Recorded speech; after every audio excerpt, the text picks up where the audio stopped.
Salam kebahagiaan bagi saudari-saudaraku tercinta Mutiara Iman. Pernahkah Anda mengalami hari-hari ketika Anda hanya berharap Tuhan akan datang? Anda mengambil gambarnya dan membuat keajaiban.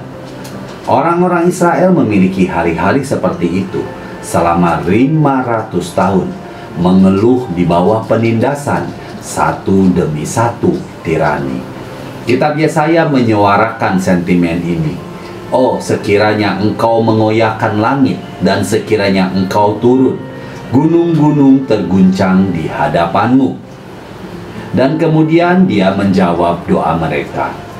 Dia muncul secara pribadi, membuat keajaiban melebihi ekspektasi mereka. Tetapi mereka gagal mengenalinya. Faktanya, mereka menyalibkan dia. Bagaimana hal ini bisa terjadi? Analisis tentang Yesus adalah bahwa mereka tertidur saat mereka menunggu, seperti disebutkan dalam Markus 13:33-37. Memang mereka menyibukkan diri dengan berbagai aktivitas, termasuk amalan-amalan yang saleh.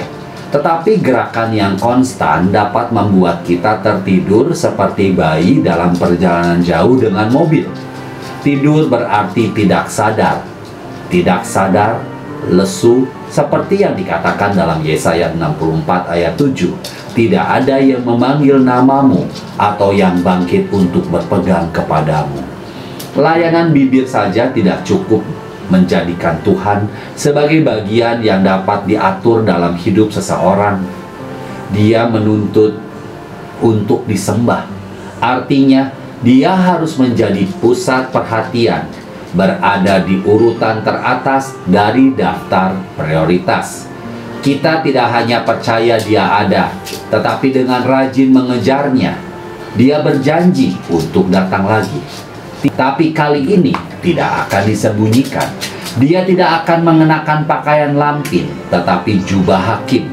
Kedatangan pertama dan terpenting adalah waktu untuk mengingat bahwa dia akan datang kembali, dan bahwa kita harus lebih siap untuk kedatangannya yang kedua daripada orang Israel atas kedatangannya yang pertama. Jadi apa yang telah dilakukan masyarakat kita dengan Advent itu telah mengubahnya menjadi hari-hari shopping sebelum Natal. Seolah-olah kita belum cukup teralihkan dari hal-hal tentang Tuhan. Sekarang saatnya untuk benar-benar menenggelamkan suara kecil yang tenang dengan dari lagu-lagu Natal. Antara hikruk-pikuk di mal dan pesta di kantor, mudah untuk terbius, mati rasa dengan alasan sebenarnya untuk musim tersebut.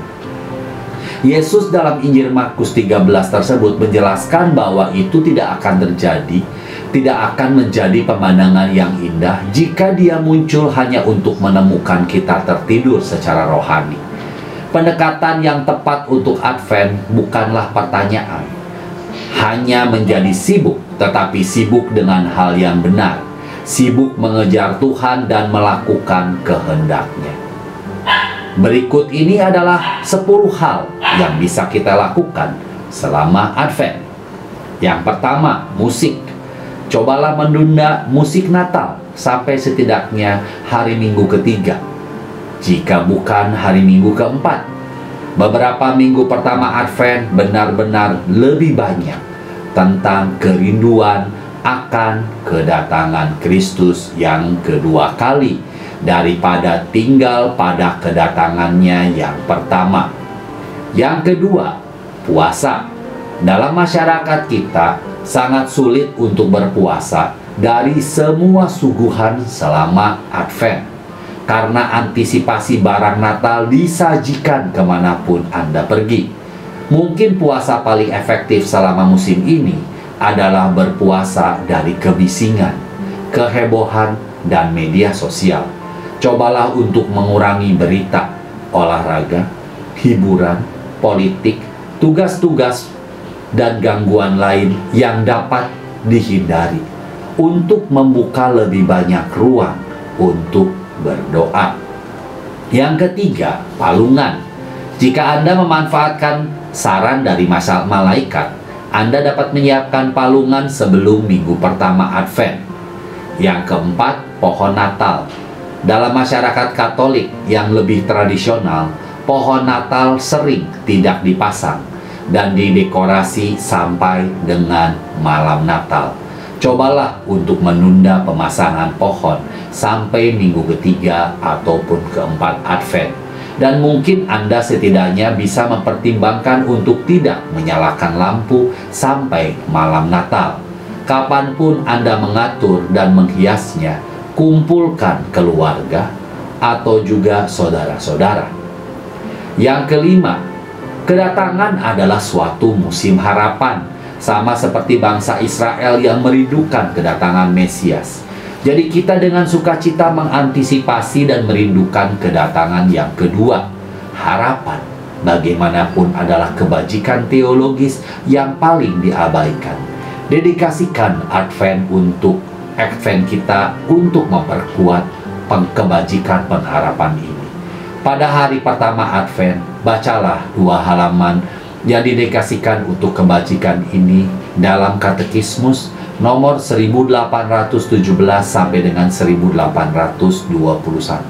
Kemudian bacalah 2 paragraf per hari untuk sisa musim ini dari ensiklik Paus Emeritus Benedictus tentang harapan, Spe Salvi. Yang keenam, Rosario. Pada dasarnya Rosario masuk ke dalam doa daripada ibu kita. Maria merenungkan semua hal ini di dalam hatinya. Selama Advent, gunakan buku yang disebut dengan Rosario, kitab suci yang membuat meditasi lebih mudah dengan memasukkan ayat Alkitab pendek di setiap Salam Maria.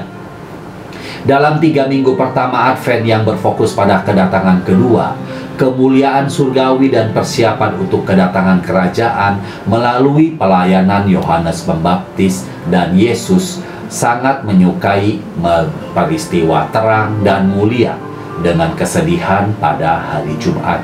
Selama minggu keempat Advent, pilihlah peristiwa gembira. Jika kelas, kelompok kecil, atau keluarga Anda tidak memiliki waktu untuk melakukan doa Rosario, tulisan suci penuh bersama, pertimbangkan untuk berdoa 10 kali saja Salam Maria.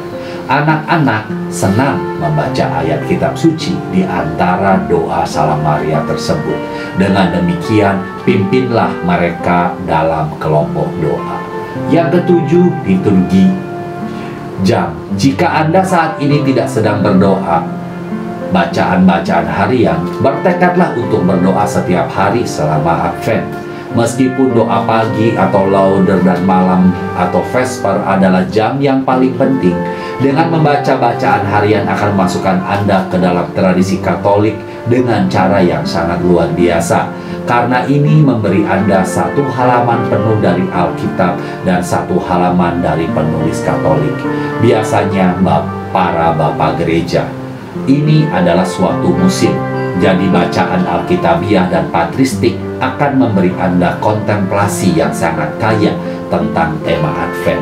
Jika Anda mengikuti tip nomor 5 tadi tentang apa yang Anda harus lakukan sebelum Advent dimulai, Anda sudah siap untuk melakukan bacaan Advent tersebut. Yang ke-8, misa harian. Jika Anda bisa menghadiri misa setiap hari, bagus. Jika tidak, pastikan untuk membaca bacaan misa harian bersama dengan keluarga Anda atau dalam waktu doa pribadi Anda. Bacaan ini bersifat musiman. Yang ke-9, pengakuan dosa. Seruan Yohanes Pembaptis adalah persiapkanlah jalan untuk Tuhan. Lembah harus dipenuhi, gunung harus diluruskan. Rencana untuk menerima sakramen penebusan dosa atau pengakuan dosa dan rekonsiliasi suatu saat selama masa ini didahului dengan pemeriksaan batin hati nurani yang baik. Dan mengapa tidak mengundang seseorang untuk pergi bersama kita? Yang terakhir atau yang ke-10, daftar belanja Natal. Bagaimana jika tahun ini hadiah Natal yang Anda beli Setidaknya untuk beberapa di dalam daftar Anda benar-benar berpotensi untuk mendekatkan orang-orang tersebut kepada Yesus di masa Natal ini. Beberapa orang dalam daftar yang tidak religius, tetap saja mereka mungkin menyukai sastra atau film. Buku-buku seperti Chronicles of Narnia dan Lord of the Rings adalah cara yang ampuh untuk membuat orang berpikir tentang kebajikan dan hal-hal terpenting dalam hidup. Atau cerita tentang orang-orang yang menginspirasi yang kebetulan menjadi murid Yesus. Seorang pria untuk semua musim, yaitu tentang Santo Thomas More. Jenis belanja Natal ini cocok dengan makna Advent, yaitu mempersiapkan jalan untuk Tuhan. Tuhan Yesus memberkati. Salam sehat buat kita semuanya dan selamat memasuki masa Advent.